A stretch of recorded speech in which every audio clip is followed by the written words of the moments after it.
Bonsoir à tous. Lundi 18h, comme chaque semaine, c'est bonne ou mauvaise scène. Et ce soir, nous allons revenir sur une des séquences emblématiques de Octopussy.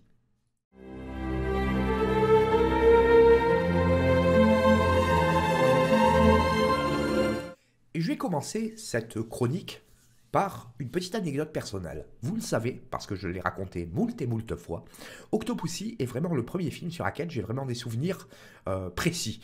Je m'explique, je l'ai découvert à l'automne 1984, et c'est vraiment le premier film sur lequel j'ai, en tant qu'enfant, à l'époque j'avais presque 9 ans, j'ai des souvenirs très précis de comment je l'ai découvert, dans quel contexte, comment je l'avais analysé à l'époque, etc. etc. Je ne vais pas revenir dans les détails, vous pourrez retrouver au sein de la chaîne les anecdotes que je raconte à plusieurs reprises. Il y a une autre chose aussi, Octopussy est un film qui pour moi a toujours eu une place particulière. Et là encore, je vais expliciter un petit peu mes propos. Vous le savez, et sans vouloir faire de placement de produit pour une marque quelle qu'elle soit, les années Roger Moore étaient marquées par la présence de la marque Seiko, marque de montre, comme vous le savez, bien après Rolex et bien avant Omega. Et peut-être que Octopussy a eu une influence sur ma vie dans la mesure où depuis plus de 30 ans, je suis fidèle moi-même à la marque Seiko et elles ne m'ont jamais quitté. Ça, c'était pour l'anecdote. Et d'autre part, vous le savez, YouTube est de plus en plus regardant sur les termes qui peuvent être utilisés au sein des vidéos, et raison pour laquelle j'ai décidé ce soir d'être totalement en roue libre et de m'auto-censurer, et vous verrez que par rapport à certains termes, vous entendrez des bips afin de ne pas froisser les annonceurs de YouTube. Voilà, ça c'était la première précision que je voulais faire, et on va maintenant rentrer dans le vif du sujet, et je vais vous parler ce soir de la séquence du jeu de backgammon dans Octopussy. Alors cette scène, pour moi, elle a un intérêt, parce qu'elle est déjà une très libre adaptation de la partie de cartes que se livrent Drax et Bond dans le roman Moonraker de Ian Fleming en 1955. C'est une adaptation très libre. La seule vraiment adaptation qui est fidèle, c'est la réplique finale, c'est-à-dire au moment où Camel Khan lance à James Bond, dépensez cette somme au plus vite. Et par rapport à cette scène, il y a déjà une chose qui transparaît, même si vous le savez, je suis un fan absolu de Rien que pour vos yeux. Dans Octopussy, et en particulier dans cette scène-là, mais aussi dans notre scène, on sent clairement que Roger Moore prend plaisir à être de retour. On sent clairement un Roger Moore qui s'amuse, qui est là simplement, pas uniquement pour de l'argent, mais tout simplement pour prendre plaisir à réinterpréter pour la 6e et avant-dernière fois le personnage de James Bond. On le sentait un petit peu coincé en entournure, un petit peu crispé dans Rien que pour vos yeux, suite sans doute à ses relations assez tendues pour la première fois avec John Glenn. Mais là, vraiment, on a un Roger Moore vraiment pas totalement en roue libre comme Moonraker. Et d'ailleurs, je voudrais préciser une petite chose par rapport à Moonraker. Certains m'ont reproché d'avoir eu des mots assez durs à l'endroit de Moonraker la semaine dernière. Non, il n'en est rien. Je veux dire, Moonraker est un film que j'adore, mais cela dit, il souffre de défauts qui sont pour moi quand même assez difficiles à accepter. Mais bon, la parenthèse étant fermée, on va revenir à Octopussy. Et la partie de backgammon, voilà, on sent clairement que Roger Moore s'amuse beaucoup, on sent clairement qu'il est vraiment au sommet de son art, et je veux dire, ça transparaît sur la pellicule. Et il y a une autre chose aussi, c'est que dans le scénario, et c'est peut-être l'intelligence de Richard Maybon et de Michael Wilson, on sent clairement dès les premières minutes que Camel Khan est un véritable Mercedes 600, ce qui est par définition la voiture des dictateurs. Et d'ailleurs, dans le monde du cinéma, ce cliché est souvent réutilisé. Je vous renvoie par exemple au film Le Jouet, où Michel Bouquet est équipé d'une Mercedes 600. Son personnage est absolument détestable, etc. Comme l'est d'ailleurs le personnage de Camel Khan dans Octopussy. Et bien sûr, Camel Khan ne pouvait se passer de porter le col Mao dans cette séquence, ce qui, là, dans l'univers bondien, est vraiment synonyme de vilain, très vilain.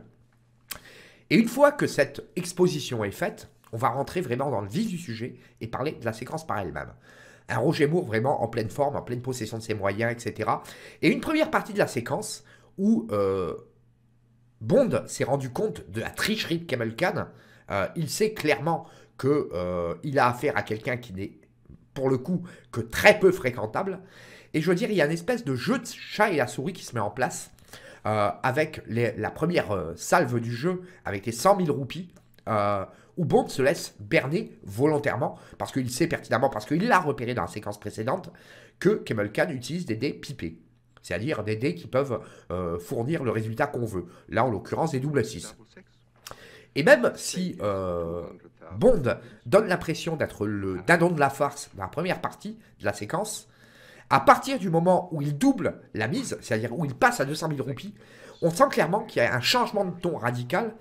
Et même si Bond a l'air un petit peu embêté, pour pas dire d'avoir perdu 100 000 roupies, c'est tout simplement un jeu de composition et pour pousser Kemal Khan à la faute. Deuxième partie de la scène, on est sur 200 000 roupies. Bond s'empare des dés de son adversaire et le bat à son propre jeu. Séquence d'ailleurs qui n'est pas sans rappeler un petit peu ce qu'on avait vu dans Goldfinger en 64 avec la partie de golf contre Goldfinger. C'est à peu près la même situation, la même manière de réagir, etc. Mais c'est ça qui est intéressant, de pouvoir recycler des scènes quasiment à l'envi pour en faire quelque chose de totalement nouveau.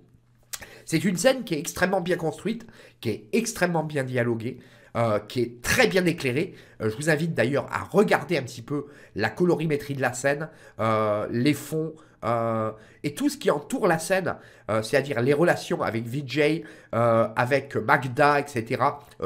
L'invitation au bar qu'elle refuse aimablement. Mais je veux dire, voilà, cette scène-là, elle est bien construite, elle est bien conçue, elle est bien réalisée, elle est bien photographiée. On sent clairement qu'on est vraiment sur un Bond qui a énormément d'élégance dans la réalisation, j'entends. Et tout ça, finalement, donne du cachet au film. Octopussy n'est pas cité régulièrement comme le meilleur Bond de la saga. Pour moi, il a vraiment une place particulière.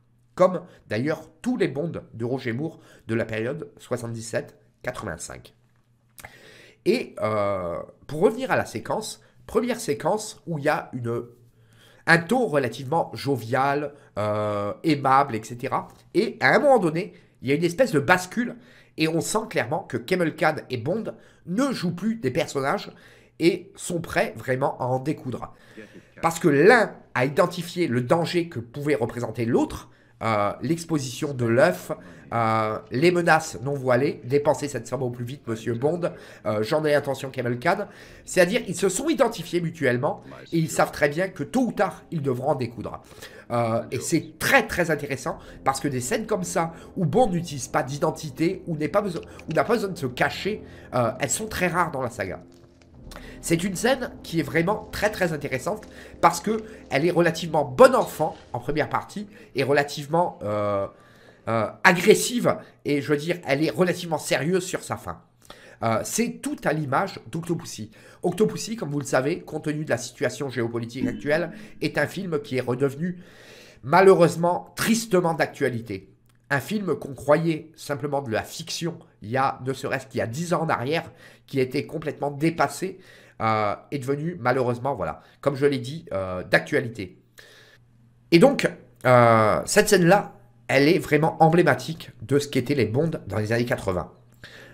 Bien filmé, bien réalisé, bien monté, avec un Roger Moore vraiment au sommet de son art, et surtout une chose qui est du domaine, on va dire presque de l'anecdote, mais pour moi qui a quand même un sens, c'est que Louis Jourdan, qui était un ami de Cubby Broccoli, ils étaient voisins d'ailleurs à Beverly Hills, a été casté sans même passer de casting. Voilà, ce qui en veut tout dire en termes de confiance et de relation que pouvait avoir Cubby Broccoli vis-à-vis de ses acteurs. Mais il y a quelque chose qui est intéressant, et c'est à ça que je voulais en venir, c'est que Louis Jourdan, qui était d'origine française et qui a passé la majorité de sa vie aux États-Unis et qui a mené sa carrière aux États-Unis, se double lui-même et je pense que dans la séquence, ça apporte une plus-value qui est absolument indéniable. Je veux dire, un niveau de prononciation, aussi bien en anglais qu'en français, et ça donne une spontanéité à la scène qui est absolument indéniable. Et cette scène, c'est une réussite totale parce qu'on a un Roger Moore qui est à l'aise, un Louis Jourdan qui maîtrise son personnage Une réalisation absolument fantastique de John Glenn. Et je veux dire, les enjeux, la façon dont elle est amenée, dont elle est pilotée, les différentes lignes de dialogue, bah tout ça, ça en donne vraiment, probablement pour moi, une des 10 ou 15 meilleures scènes de la saga. Voilà, c'est ce que je voulais dire ce soir sur la séquence de la partie de backgammon d'Octopussy. On pourrait préciser beaucoup de choses aussi, mais vous connaissez le format de bonne ou mauvaise. Le but, c'est de ne pas structurer un texte, de ne pas lire un prompteur, etc. Parce que je pense que ça n'aurait strictement aucun intérêt. Mais tout simplement de parler avec des mots simples, et sans forcément avoir des fleuves, rentrer dans de longs monologues qui n'auraient somme toute aucun sens. Voilà, c'est ce que je voulais dire sur la scène du backgammon d'Octopussy. C'est une très bonne scène, c'est une scène que j'adore, c'est une scène qui est bien réalisée, c'est une scène qui vraiment apporte une plus-value, qui expose correctement les personnages, même plus que correctement, qui expose bien les personnages, où finalement on n'a pas besoin de faux semblants, d'identité masquée, etc., où on rentre clairement, entre guillemets, dans la gueule de l'adversaire. N'oubliez pas, comme d'habitude, si vous aimez cette séquence ou si vous aimez la chaîne, de vous y abonner, de liker, de laisser des commentaires. Et en ce qui me concerne, je vous retrouverai avec plaisir dès ce mercredi dans notre nouvelle émission qui s'appelle License to Live, en présence de 5 autres intervenants. Et je vous souhaite à tous et à toutes une excellente soirée.